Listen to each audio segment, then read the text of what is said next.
नमस्कार दोस्तों, आज हम पढ़ेंगे मैटरनिटी बेनिफिट बिल 2016 मातृत्व अवकाश बिल के बारे में, जिसे लोकसभा में मिनिस्ट्री ऑफ लेबर एम्प्लॉयमेंट, ध्यान रखें यहाँ इस बिल को पेश किया है ministry of labour and employment ने, ना कि ह्यूमन रिसोर्स डेवलपमेंट ने।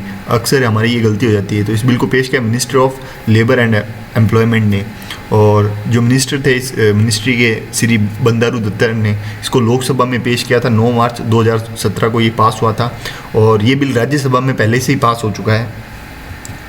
और राज्यसभा में ये 11 अगस्त 2016 को पहले ही पास हो चुका था।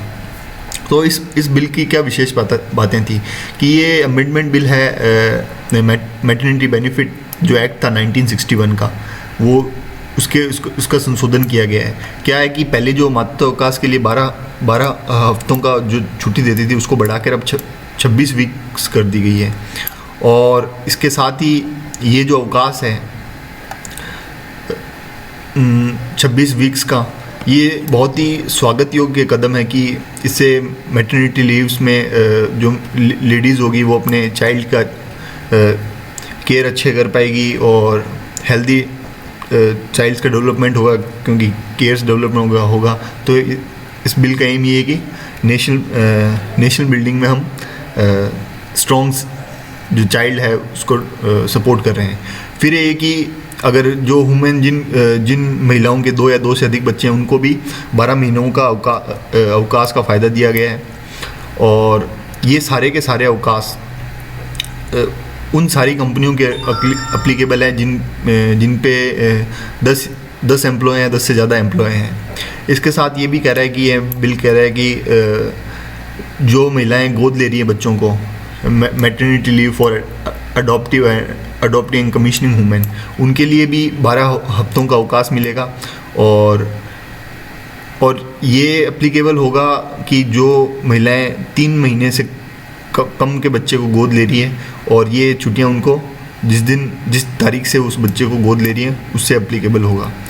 और इसी के साथ ये बिल ये भी कहता है कि इसमें जो भी कंपनी है या इंस्टीट्यूट है, कुछ भी इस्टेब्लिशमेंट है जहाँ पे 50 एम्प्लॉयज़ वर्क करते हैं, उनको कैश फैसिलिटी को इस्टेब्लिश करना ज़रूरी है, ताकि वहाँ पे जो वर्किंग वुमेन्स हैं वो अपने बच्चों को, वहाँ पे कैश का होता है कि जो छोटे बच्चे होते हैं उनको देखने के लिए शिशु, हिंदी में कहें तो शिशु बाल गृह कह दो, शिशु की देखभाल के लिए गृह होता है।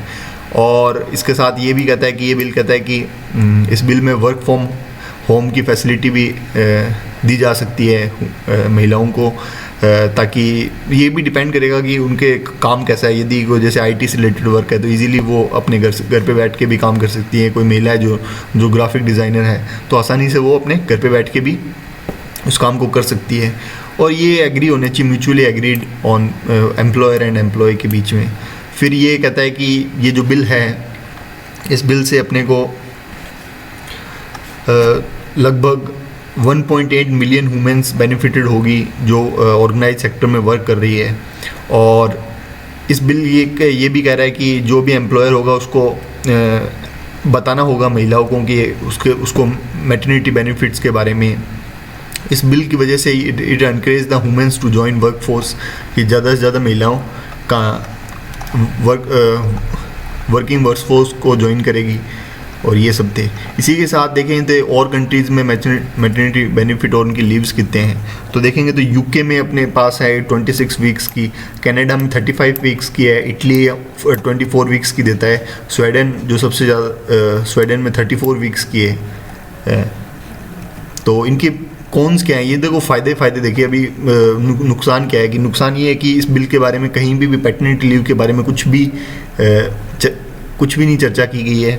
और इससे तो यही साफ संदेश जाता है कि बच्चों का पालन पोषण सिर्फ महिलाओं की जिम्मेदारी है, जो कि एक रॉन्ग मैसेज जा रहा है, क्योंकि पैटर्निटी लीव का भी थोड़ा बहुत प्रावधान रखना चाहिए था। फिर ये कि इसी से स्टीरियोटाइप बन जाएगा कि ये सिर्फ महिलाओं का बच्चों का पालन पोषण करना सिर्फ महिलाओं का ही काम है। और स्टार्टअप कंपनीज़ जो होंगी वो लेडीज़ को एम्प्लॉय करने से कतराएगी, क्योंकि ये कह रहा है कि ये उनको भी क्या है कि बेनिफिट देना पड़ेगा 26 वीक्स का, तो 26 वीक्स तो बहुत हो जाते हैं, 2 साल के करीब हो जाता है, तो ये इनको लॉस है।